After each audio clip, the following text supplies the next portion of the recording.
সবাইকে লক্ষ্মী কুকিং হোমে স্বাগত জানিয়ে খাসির চোস্তার সাথে ডিম দিয়ে খিচুড়ির রেসিপি আজকে দেখাবো। এই কদিন ধরেই যা বৃষ্টি পড়ছে, প্রত্যেক দিন দুপুরবেলা না হলে বিকেলবেলা করে বৃষ্টিটা পড়ছে। আর এই বৃষ্টির ওয়েদারে যদি দুপুরবেলায় খিচুড়ি হয় ভাতের বদলে, তাহলে কেমন হবে বলো তো।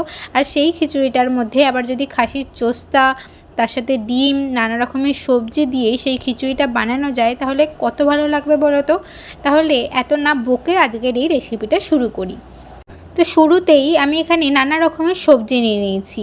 প্রথমেই আমি এখানে টাটকা টাটকা পুঁই শাক দেখিয়ে নিচ্ছি। এই পুঁই শাকগুলোকে, পাতাগুলোকে আমি আলাদা আলাদা করে ছাড়িয়ে নেব। আর এর সঙ্গে যেই কচি কচি ডাঁটাগুলো রয়েছে, কচি কচি ডাঁটাগুলো আমি এখানে এর সাথে দেবো, আর বাদবাকি এই লম্বা ডাঁটাটা আমি ফেলে দেবো। পুঁই শাকের আমি এরকম 4-5টা ডান্ডি এরকম আমি পুঁই শাকের পাতা কেটে নিয়েছিলাম। যেহেতু খিচুড়িটা একটু বেশি পরিমাণে করছি, সেই জন্য আমি এখানে পুঁই শাকের পাতাগুলো এরকম পরিমাণেই নিয়েছি। তোমরা যেরকম পরিমাণে করবে সেরকম অনুযায়ী কম বেশি করে নিয়ে নেবে। যাই হোক, এরপরে আমি এখানে ধনে পাতা কেটে নিচ্ছি। ধনে পাতাটা কিন্তু আমার অন্য কাজে লাগবে। এই ধনে পাতাটা, সেই ধনে পাতাটা কখন কাজে লাগবে সেটাও আমি বলে দেবো। এরপরে আমি এখানে বরবটি কেটে নিচ্ছি। বরবটিটাও আমি পরিমাণ মতোই ঠিকঠাক দেবো। সব বরবটি দিয়ে দিলে তো আর হবে না, কারণ যেরকম পরিমাণে করব সব জিনিসটা সেরকম পরিমাণেই দিতে হবে। আর এখানে আমি আলু কাটাটা দেখিয়ে দিচ্ছি। খিচুড়ির আলু কিন্তু খুব বেশি বড় হবে না, খুব বেশি ছোট হবে না, ঠিক এইরকম সাইজটা হবে। আমি এখানে কিন্তু 2টো আলু দিয়েছিলাম। আর খিচুড়িতে সেরকম খুব একটা বেশি আলু খেতে ভালো লাগে না। জানি না কার কীরকম লাগে, কিন্তু আমাদের ফ্যামিলিতে সেরকম খুব একটা আলুটা খিচুড়ির সঙ্গে পছন্দ করে না।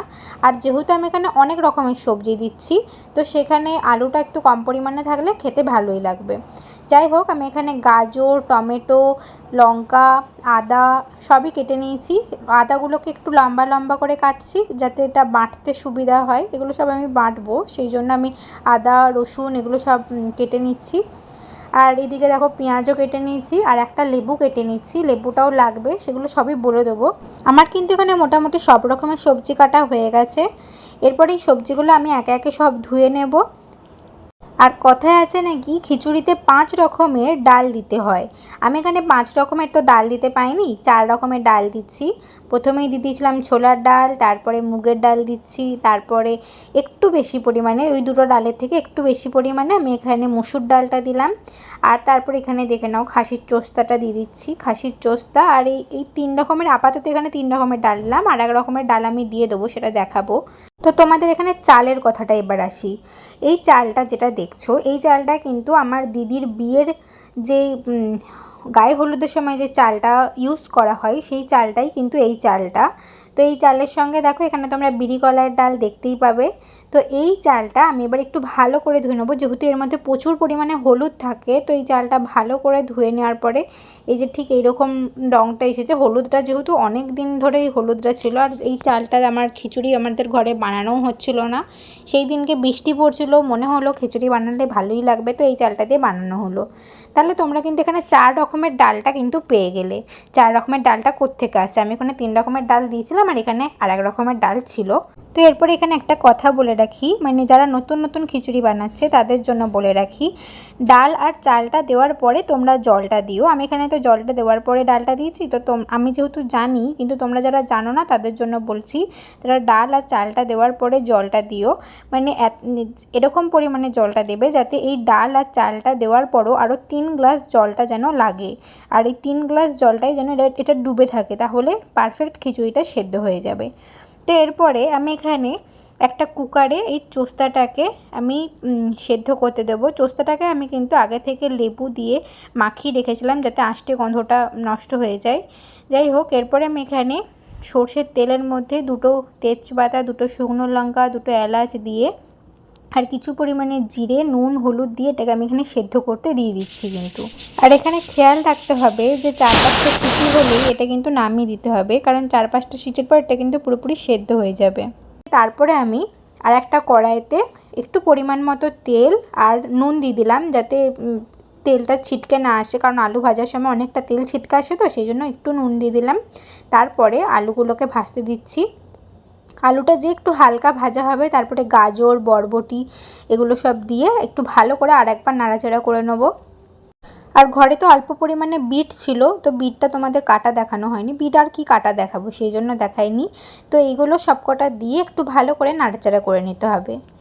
আর সবসময় খেয়াল রাখবে সবজি ভাজার সময় একটু যদি নুন হলুদটা দিয়ে দেওয়া হয় না, তাহলে একটু তাড়াতাড়ি সেদ্ধ হয়ে যাবে। তো সেই জন্য আমি একটু এখানে নুনটা আগে থেকেই দিয়েছিলাম, তো একটুখানি হলুদটা এখানে দিয়ে দিলাম, দিয়ে এখানে কাশ্মীরি লঙ্কার গুঁড়োটা দিয়ে একটু ভালো করে নাড়াচাড়া করে নেবো কিছুক্ষণের জন্য। কিছুক্ষণ নাড়াচাড়া হয়ে যাওয়ার পর আমি এটাকে ঢাকা দিয়ে দেবো, ওই 2 মিনিট না হলেও 1 মিনিটের মতন ঢাকা দিয়ে দেবো। 1 মিনিট পরে এটা খুলে দেখবো যে অনেকটা একদম হয়ে এসেছে। মানে বেশি সেদ্ধ করলেও তো হবে না, খিচুড়িতেও সেদ্ধ হবে আবার গিয়ে, নাহলে পুরোপুরি গলে যাবে তখন আবার। আর এই রকম সময়টাতে আমি যে পুঁই শাকগুলো কেটে রেখেছিলাম সেগুলো এখানে দিয়ে দেবো। যেহেতু পুঁই শাকগুলো আমি ডাইরেক্ট একদম খিচুড়িতে দিতে পারবো না, কারণ ডাইরেক্ট খিচুড়িতে দিলে এই যে স্বাদটা থাকবে না, তো সেই জন্য আমি এখানে এই পুঁই শাকটা দিয়ে দিলাম। পুঁই শাকটা দিয়ে হালকা একদম নাড়াচাড়া করব। হালকা নাড়াচাড়া করার পরে তারপর এটাকে ঢাকা দেবো আমি ওই 10 সেকেন্ডের জন্য। 10 সেকেন্ডের জন্য ঢাকা দিলে কী হবে, পুঁই শাকটা যে একদম এই যে কাঁচা কাঁচা ভাবটা থাকবে না। তো 10 সেকেন্ডের জন্য ঢাকা দেবো, তারপরে আমি এটা খুলে নেবো। তো এটা কিন্তু খেয়াল রাখতে হবে, একদম বেশিক্ষণের জন্য না, 10 সেকেন্ডের জন্যই ঢাকা দেবো, তারপর এটা কিন্তু খুলে নিতে হবে। দেখো একদম যেরকম ছিল সেরকমই রয়েছে। এরপরে এটাকে কিন্তু আমি খিচুড়ির মধ্যে দিয়ে দেবো, তাহলে কিন্তু একদম পারফেক্ট খেতে লাগবে। সেই জন্য এরকম অবস্থাতে আমি খিচুড়িতে এখন দিয়ে দেবো।